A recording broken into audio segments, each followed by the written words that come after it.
তার অর্থ হয় কি, যে অতীতকালে যে সমস্ত ব্যক্তিরা এসেছিলেন তারাও পারে না এই কোরআনের বদলাতে অন্য কোন সূরা আনতে। ওয়ালান তাফালু, আর যখন লান লান লয়াকার দন্তন্য লান যখন আসে তার অর্থ হয় ভবিষ্যতেও তোমরা পারবে না। অতএব অতীতে পারে নাই, ভবিষ্যতেও পারবে না। ফাত্তাকুন নার আল্লাতী ওয়াকুদুহান নাস ওয়াল হিজারা, অতএব ওই জাহান্নামের আগুন থেকে বাঁচো যে জাহান্নামের আগুনের খোরাক হবে কি, মানুষ এবং পাথর। ওয়াইদ্দাত লিল কাফিরিন, আর যে আগুনটাকে প্রস্তুত করা হবে কাফের এবং বেঈমানদের জন্য। বাপজিরা আমার, ছোট্ট কথা একটা বলেই বক্তব্য অন্যদিকে নিয়ে যাব। তো এখানে আল্লাহ পাক তিনি বলে দিলেন যে তোমরা কোরআনের প্রতিদ্বন্দ্বী যদি না করতে পারো তাহলে সরে এসো, কোরআনকে কোরআন বলে মেনে নাও। আর যদি না পারো, তোমরা প্রতিদ্বন্দ্বিতাও করতে পারবে না আর আল্লাহর কালাম বলেও মেনে নিবে না, তাহলে তোমরা কিন্তু জাহান্নামের খোরাক হবে।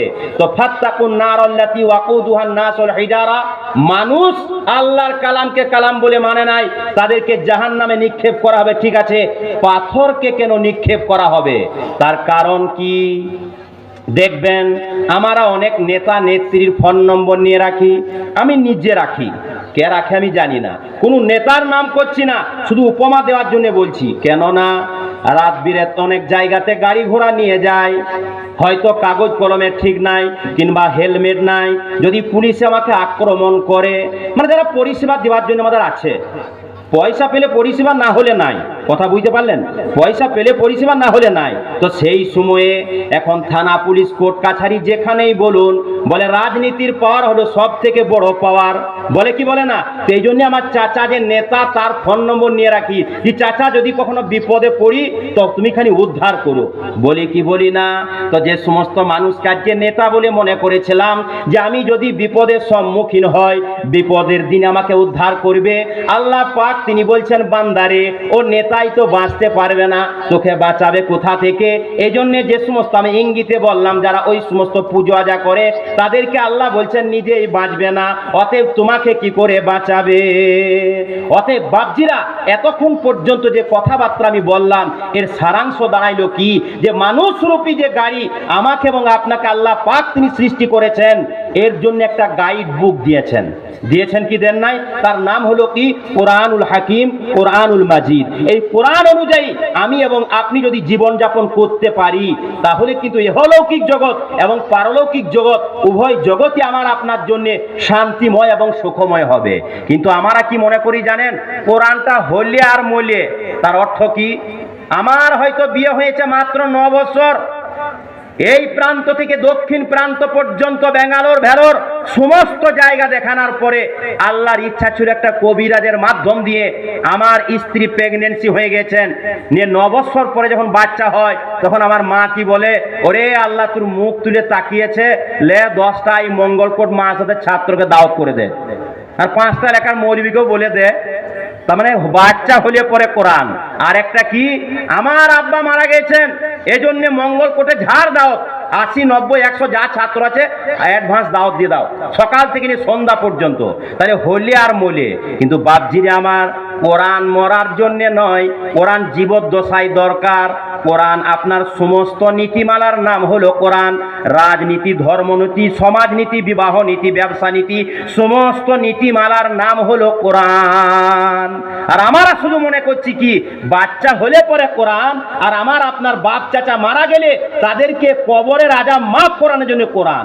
কিছু হবে না, বাস কোনো অসুবিধা নাই। নিজে যদি সারাটা জীবন নামাজ রোজা হজ যাকাত কোনো কিচ্ছু না করি তাহলে কিন্তু কোরআন পড়িয়ে লাভবান হওয়া যাবে না, হবে না। তো এই যে উপলক্ষ করে আজকে এই মঙ্গলকোট মঙ্গলপাড়ার আমাদের নওজওয়ানরা কি করেছেন, আজকে এই জলসার প্রোগ্রাম দিয়েছেন। আচ্ছা, এই প্রসঙ্গে কি কোরআনে কিছু আছে?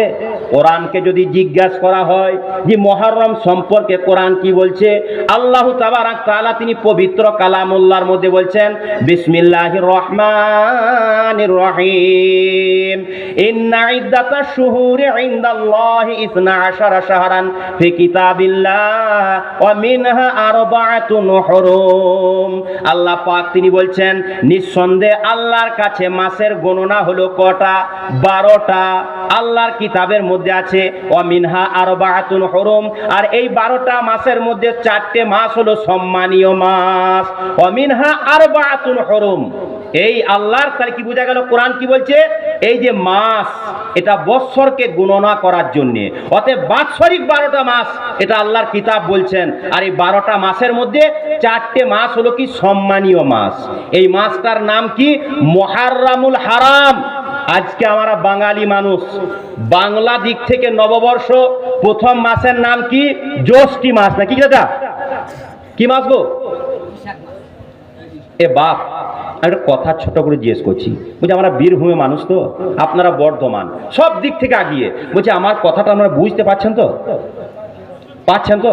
মানে এরকম কোনো ব্যাপার তো নয় যে আমার বায়ানটা বিএসএনএল চলছে, আপনারা প্রত্যেকে জিও সিম ভরে আছেন, টাওয়ার পাচ্ছে না, এমার্জেন্সি কল দেখাচ্ছে, এরকম কোনো ব্যাপার নয় তো? তো খালি হা হু দেন। তাহলে বাংলা দিক থেকে প্রথম মাসের নাম কি? বৈশাখ মাস। ইংরাজি দিক থেকে কি? জানুয়ারি মাস। তাহলে আমরা এগুলা জানি। এখন যদি আলাদা করে জিজ্ঞাসা করা হয় যে আমাদের ইসলামিক মাস দিক থেকে প্রথম মাস কোনটা, বলি ভাই মুহররম। মাশাআল্লাহ, আপনারা বলতে পারলেন। এখন যদি আমি প্রশ্ন করি যে বাংলা 12টা মাসের নাম বলুন, অধিকাংশ মানুষ বলে দিবেন, ইংরাজিতে বলুন, বলে দিবেন। কিন্তু আমি একবারে দৃঢ় বিশ্বাসের সহিত বলতে পারি যে আলাদা আলাদা করে যদি জিজ্ঞাসা করা হয় যে ইসলামী দিক থেকে 12টা মাসের নাম বলুন, অধিকাংশ মানুষ বলতে পারবে না। পারবে কেন? অথচ আল্লাহ তাবারাক তাআলা তিনি বলছেন বিসমিল্লাহির রহমানির রহিম ইয়াসআলুনাকা আনিল আহিল্লা, হে নবী, মানুষ আপনাকে চাঁদের প্রসঙ্গে জিজ্ঞাসা করবেন, কুল হিয়া মাওয়াকিতু লিন্নাস, আপনি তাদেরকে বলে দেন এটা সময়কে নির্ণয় করার জন্য আল্লাহর পক্ষ থেকে এটাকে সৃষ্টি করা হয়েছে। এই চাঁদের প্রসঙ্গে নবীকে জিজ্ঞাসা করা হয়েছে, আর উনি বলেছেন সময়কে নির্ধারিত করার জন্য আল্লাহ পাক এটাকে কি করেছেন? তৈরি করেছেন বা সৃষ্টি করেছেন। তাহলে এই চাঁদের হিসাব রাখা, মুফাসসিরিনে কেরামরা বলেছেন, আল্লামা মুফতি শাফি সাহেব রহমাতুল্লাহ আলাই মারিফুল কোরআন এবং আল্লামা সুয়ুতি রহমাতুল্লাহ আলাই জালালাইন শরীফের মধ্যে বলেছেন, এই চন্দ্র মাসের হিসাব রাখা ইসলামী মতে ফরজে কিফায়া, মানে এক শ্রেণীর মানুষকে রাখতেই হবে। যদি সবাই না রাখে তাহলে কিন্তু আমি আপনি প্রত্যেকেই গুনাহগার হব। বলে জি এই জন্য তোমরা মসজিদে ইমামকে রেখে দিয়েছি, অনেক বেতন দিই, কত? বলে 7,500 টাকা। ওকে মানুষ মারা গেলে লোয়াইতে হবে, 40-এ করতে হবে, 4 দিনে করতে হবে, মোরগ জবাই করতে হবে, মসজিদ থেকে যাওয়া যাবে না, লসুরাতে রোজা কটা, মহররম কবে, সবই ওকে বলতে হবে। অনেক বেতন, কত? 7,500 টাকা। চিন্তা করতে পারেন মৌলবীদের বরকত কত, সাংঘাতিক বরকত। বলে আমার বেতনটা নিয়ে আপনি বরকত দেখান কেন, আর মাস্টারের বেতনটা আমাকে দেন কেন? কথা বুঝতে পারছেন না? তার বেলায় নাই তো যাই হোক বাপজিরা আমার। তাহলে ইসলামী দিক থেকে প্রথম মাসের নাম হলো কি? মুহররম, মুহররামুল হারাম। আর আল্লাহ পাক তিনি কি বললেন? এই 12টা মাসের মধ্যে 4টে মাস হলো কি সম্মানীয় মাস, তার মধ্যে 3টে পারস্পরিক ভাবে। 1 নম্বর হলো কি জিলকাদা, 2য় নম্বর হলো কি জিলহিজ্জা, আর 3য় নম্বর হলো কি আপনার শাওয়াল, জিলকাদা, জিলহিজ্জা, আর 4র্থ নম্বর হলো আপনার রজবুল মুরাজ্জাব। রজবুল মুরাজ্জাব, তাহলে শাওয়াল, জিলকাদা, জিলহিজ্জা এই 3টে মাস পরস্পর, আর মাঝখানে হলো কি রজবুল মুরাজ্জাব। এটা সম্মানীয় মাস। কি রকম? হারাম মানে সম্মানীয়। এই যে আমরা দেখবেন তাকবীরে তাহরিমা, মানে যে সমস্ত জিনিসগুলা তো আল্লাহু আকবার বলার পূর্বে হালাল ছিল, আমি কারোর সঙ্গে কথাবার্তা বলতে পারি, খাবার খেতে পারি, এদিক সেদিক তাকাইতে পারি, কিন্তু যখনই আল্লাহু আকবার বলে আমি নামাজের তাকবীর বেঁধে নিলাম, আর আমার জন্য কথা বলা হালাল নাই, তাকাতাকি করা হালাল নাই, খানা খাওয়া হালাল নাই, পানি পান করা হালাল নাই। এরকম ভাবি হুদুদে হারাম, যে সকল মানুষেরা হজ এবং উমরা করতে গেছেন তিনারা জানেন একটা নির্দিষ্ট মিকাত আছে, সময় সীমা আছে, জায়গা আছে, ওখানে আপনি যেতে গেলে ইহরাম অবস্থায় যেতে হয়। মানে ওই যে সাদা পোশাক দেখবেন পরে, লুঙ্গির মতন, ধুতির মতনটা পরে, আর গায়ে আপনার চাদরটা জড়িয়ে নেয়, তো ওখানে ওটা জড়ানোর পূর্বে পূর্বে যে সকল কাজগুলো আপনার হালাল ছিল, কিন্তু যখনই আপনি মিকাতে পৌঁছে গেলেন আর ইহরাম বেঁধে নিলেন, অনেক কিছু কাজ আমার আপনার জন্য হারাম হয়ে যায়। সেন ব্যবহার করতে পাবেন না, আপনি চুল কাটতে পাবেন না, স্বামী স্ত্রী মিলন করতে পাবেন না, এমনকি মাছি মশা পর্যন্ত মারতে পারবেন না। তাহলে হারাম মানে সম্মান, তো এই 4টে মাসের সম্মান কোথা থেকে এলো? জামানায় জাহিলিয়াত বর্বরতার যোগে নবীজি সাল্লাল্লাহু আলাইহি ওয়াসাল্লামের আবির্ভাবের পূর্বে এক বংশ অপর বংশের সঙ্গে 1 বছর 2 বছর নয়, আমার আব্বাকে কেউ হত্যা করেছিল, আমার সেই বংশের সঙ্গে হত্যি লেগে গেলাম, আমার ছেলে পেলেও লেগে গেল। এক গ্রাম অপর গ্রামের সঙ্গে আপনার কয়েক বছর ধরে যুদ্ধ চলতো, বিশাল যুদ্ধ চলতো, কিন্তু এত যুদ্ধ করা সত্ত্বেও এই 4টে মাসে তারা কিন্তু একে অপরের সঙ্গে যুদ্ধ করতো না। যদি এই সম্মানীয় মাসের মধ্যে যদি কেউ বাপের হত্যাকারীকে পেয়ে যেত, তারপরেও কিন্তু তার প্রতিশোধ নিত না। তাহলে তখন থেকে এই মাসগুলাকে সম্মান করা হয়। আর আজকে যে কারণে আমি এবং আপনি কি করেছি, আজকে যে দিনটাকে স্মরণ করে এই দিন প্রসঙ্গে 2-4টে কথা, কিন্তু এই মাসের তালে বর্বরতার যুগেও এই মাসগুলাকে সম্মান করা হতো। আমার বাড়ি হলো আপনারা খুষ্টিগুড়ি, নাম শুনেছেন? এ ভাই নাম শুনেছেন? খুষ্টিগুড়ি দরগা শরীফ নাম শোনেন নাই? আমাদের ওখানে জমকালো সব জিনিসটা হয়, তারপরেও এই মাসের তালে বর্বরতার যুগেও সম্মান করা হতো।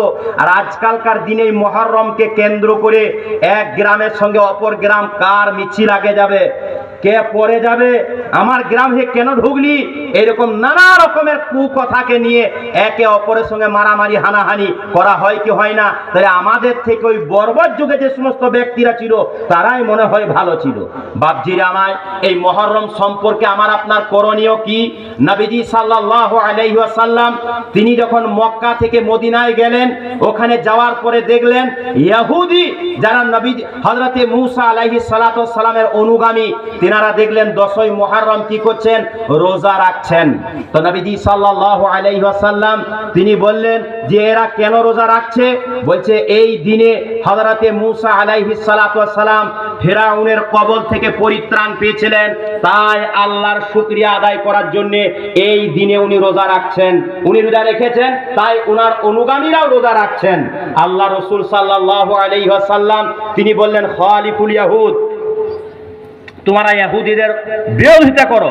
বিরোধিতা 2 প্রকার হয়, যে ইহুদিরা রোজা রাখছে আমরা রাখবো না, কিন্তু আল্লাহ রসুল বললেন না, ওরা একটা রোজা রাখছে, আমি ওনাদের থেকেও বেশি হযরতে মূসা আলাইহিস সালাতু ওয়াস সালামের অনুগামী, অতএব আগামী বছর আমি যদি বাঁচি তাহলে হয় 9 মুহররম আর 10 মুহররম, কিংবা 10 আর 11 রোজা রাখবো, বলি ইনশাআল্লাহ। কিন্তু তারপরে নবীজি সাল্লাল্লাহু আলাইহি সাল্লামের ইন্তেকাল হয়েছিল। আর এই দিনে যদি রোজা রাখি তাহলে কি সওয়াব পাওয়া যাবে?